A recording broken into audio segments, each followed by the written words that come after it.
Уважаемые собственники и генеральные директора, сегодня мы обсуждаем ситуацию, когда ваша компания разрослась бюрократия до огромных размеров. Чтобы купить простую канцелярию, нужно собрать 5 подписей. Чтобы согласовать договор, 7 человек согласующих и месяц самого процесса согласования. Чтобы утвердить изменения в одном простеньком технологическом процессе для производства, это 2 недели и 4 совещания. Вы сами создали такую бюрократию. Потому что все боялись ошибок, и при их выявлении нужно найти виноватого. А еще потому, что хотели все проконтролировать, и чтобы каждый поставил свою подпись, потому что либо не доверяете сотрудникам, либо хотите потом кого-то привлечь за провалы. Главное ФИО, ответственно на бумаге, а не результат для клиентов и доверия в коллективе. А теперь эта машина вас же и съедает. Компания сильно тормозится при исполнении договоров для клиентов. Люди перестали принимать решения, все прячутся за регламентами и визами. Сотрудники говорят, это не ко мне, это к нему, без вас не подпишем, ждем согласования. А клиенты начинают уходить к тем, кто быстрее изготавливает продукт и в срок договора. Их ваши согласования не интересуют, они эффекта положительного не дают ни для клиентов, ни для вас и ваших сотрудников. Если это про вашу компанию, тогда этот ролик для вас. В этом коротком блиц-ролике рассмотрим одну проблему. Бюрократия, и каждая буква этого слова прям с большой буквы. Одна проблема, но она, наверное, самая большая в компаниях. Дам, как всегда, одно решение и без воды. Почему в компании такая бюрократия? Вы же ее не планировали создавать. Вы хотели как лучше, чтобы все было под контролем, чтобы никто не ошибался, чтобы каждая копейка на учете была. А получилось как всегда. Разберем стандартную ситуацию в компании. Вам нужно принять решение. Например, купить оборудование на 500 тысяч рублей. Вроде бы небольшая сумма, но по правилам надо сделать обоснование, собрать 3 коммерческих предложения, согласовать с целым иконостасом с 10 подписями. Начальник цеха, директор производства, финансист, юрист, гендир, а потом еще и тендерный комитет провести. Проходит 2 недели. Оборудование могло бы уже работать и приносить вам деньги. А оно все еще в процессе согласования. Или его уже купил ваш конкурент и уже на нем производит качественную продукцию. Какие действия предпринимает собственник или генеральный директор, чтобы побороть бюрократию? Упрощаем процедуру, говорит он. Убираем одну подпись. Добавляет электронный документооборот. Сокращает количество согласований с 7 до 5. Но через месяц бюрократия возвращается. Потому что люди нашли новые способы перестраховаться. Новые визы, новые справки, новые на всякий случай. Почему так происходит? Потому что бюрократия – это защитная реакция. Когда нет системы управления, люди начинают создавать правила, чтобы обезопасить себя, и их не назначили виноватыми. Я подписал, ну значит я не виноват. Все по регламенту. Они не принимают решений, они выполняют процедуры. А процедуры эти вы сами и создали. Своими же руками, из лучших побуждений. И вот результат. Компания обрастает слоями согласований, как снежный ком. Скорость принятия решений падает до нуля. Люди перестают думать. Они просто согласовывают друг с другом. Такие компании лечат следствие. Упрощение процедуры, убираете лишние подписи, а причина – отсутствие системы, где решение принимается по правилам и ответственности, а не по количеству виз. И этот цикл бюрократии длится годами. Компания становится все более и более неповоротливой. Конкуренты все более быстрыми, а вы более медленными. А вы все еще ждете 5-ю подпись. Уважаемые зрители, напишите, пожалуйста, в комментариях, вам знакома бюрократия? Она есть в ваших компаниях? Как она вам мешает? Как вы работаете с ней? Как сильно замедлились из-за нее процессы в компании? Собственник и генеральный директор хотят как лучше. И, конечно, пробуют различные методы и инструменты управления. Например, они внедряют электронный документооборот. Теперь согласование проходит быстрее. Но их стало не меньше, потому что СЭТ автоматизировал бюрократию, а не убрал ее. Они ввели регламент согласования, расписали, кто за что отвечает и сколько дней должно проходить согласование. Но люди все равно перестраховываются, требуют лишние визы. Потому что регламент – это бумажка, ответственность реальная. Назначили ответственного за ускорение. Он ходит, как толкач, и дергает людей, напоминает о сроках согласования. Дополнительный надзиратель. Через месяц он выгорает, потому что он не ускоряет, он лечит симптомы. Почему мне помогли эти действия? Потому что они пытались ускорить бюрократию, а ее нужно не ускорять, ее нужно вообще убирать или уничтожить в компании. Но убрать бюрократию, не имея системы управления, никогда не получится. Потому что она возникла как защита от хаоса в компании.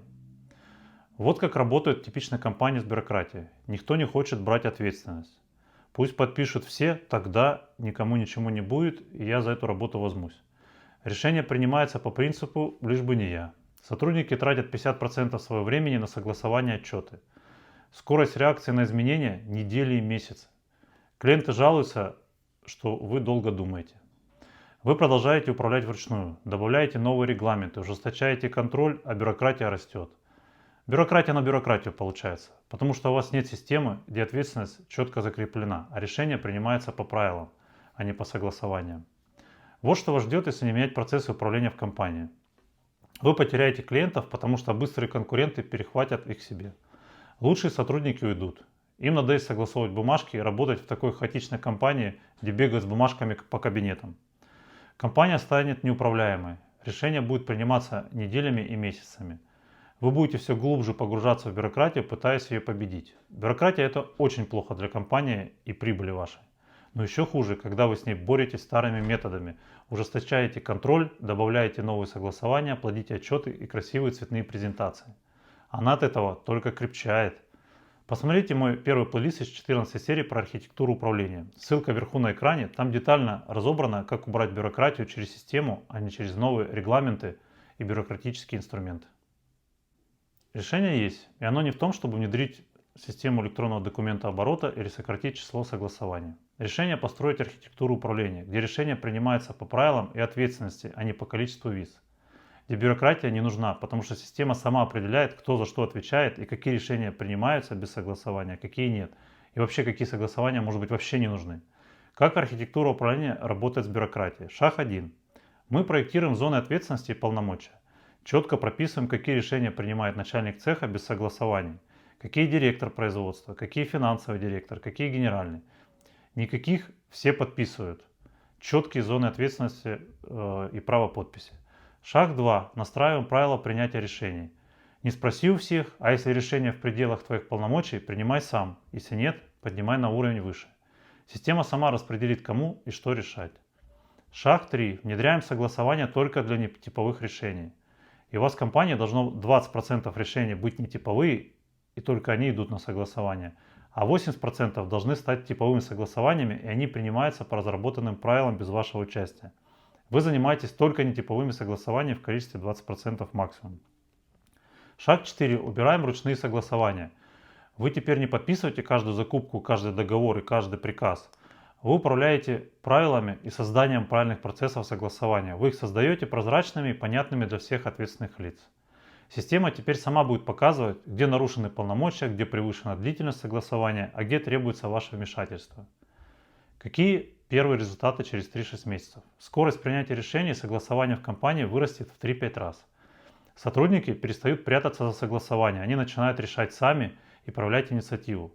Бюрократия уходит, и вместо 7 подписей 1-2 подписи на документы. Подписывают только те, кто действительно нужен в принятии управленческого решения или согласования на данном этапе создания ваших продуктов. Вы перестаете быть главным подписантом в компании. Освобождается вашего 50% времени. Компания становится быстрой, клиенты это замечают. Это не про упрощение процедур, это про систему, где бюрократия не нужна. Бюрократия это не зло. Это симптом того, что у вас архитектуры управления нету в компании. Уберите причину, исчезнет и следствие. Этот кейс бюрократии один из сотен. Каждая вторая российская компания задыхается от собственных согласований и безумной бюрократии. Если вы узнали себя, если ваша компания тормозит, если решения принимаются неделями, если сотрудники прячутся за регламентами, не ждите, пока клиенты уйдут к другому. Напишите мне в Telegram слово «разбор». Ссылка в описании канала и ролика. Разберем вашу ситуацию и боли. Скажу, с чего начать именно вам. Как убрать бюрократию через систему, а не через новые регламенты. Также провожу полный аудит ваших управленческих процессов в компании. При необходимости откроем полномасштабный проект по проектированию и внедрению архитектуры управления для вас и вашего бизнеса. И помните, бюрократия не лечится СЭДом и сокращением подписей. Она лечится системой управления. Что есть система, да, спросите вы. И кто ее строит? Отвечу. Я работаю с причинами. Сначала разбираюсь, где у вас проблема в управленческих процессах. А потом проектирую главный механизм управления для вашей компании. Это готовая система именно под ваш бизнес, вашу стратегию, ваши процессы, которая будет работать без вашего участия 24/7. Инженер не дает советы, он строит с нуля главный каркас для управления, который держит вашу компанию, дает результат. Я уже 25 лет в промышленности и за это время поперепробовал все. Бережливое производство, проектное управление, ERP, BPMN, Agile, KPI, итог Голдрата, Адизиса.